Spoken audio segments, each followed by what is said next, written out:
అయితే హనుమంతుడి దగ్గరికి వెళ్ళి హనుమంతుడు చాలా బలవంతుడు.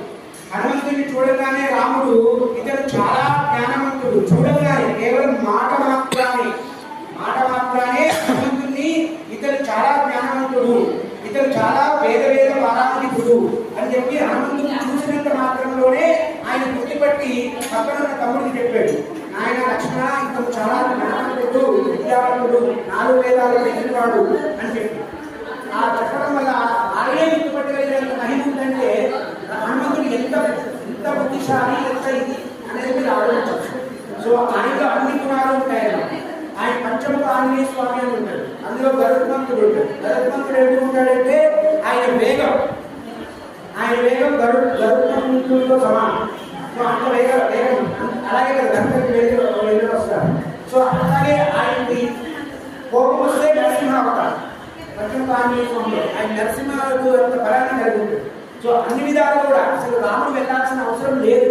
సీతను ఆయనే లంకని జయించి ఆయనే తీసుకురాగలిగిన శక్తి గల వాడు. హనుమంతుడు లేకపోతే రాముడు కూడా ఏం చేయలేదు. కానీ అటువంటి హనుమంతుడు ధర్మాన్ని నిలబడతాడు, వాక్కును నిలబడతాడు, మంచితనాన్ని నిలబడతాడు. ఎవరైతే సరైన వాక్కులో ఉంటారో, ఎవరైతే ధర్మవంతులై ఉంటారో, ఎవరైతే నిర్మయ వాక్కులో నిలబడి ఉంటారో అటువంటి వాళ్ళ దగ్గర హనుమంతుడు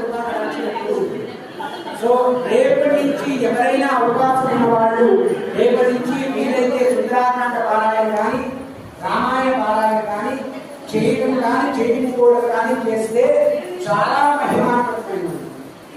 ఈ చైత్ర పౌర్ణమి నుంచి వచ్చే వైశాఖ దశమి వరకు హనుమత్ ప్రీతి కలిగి.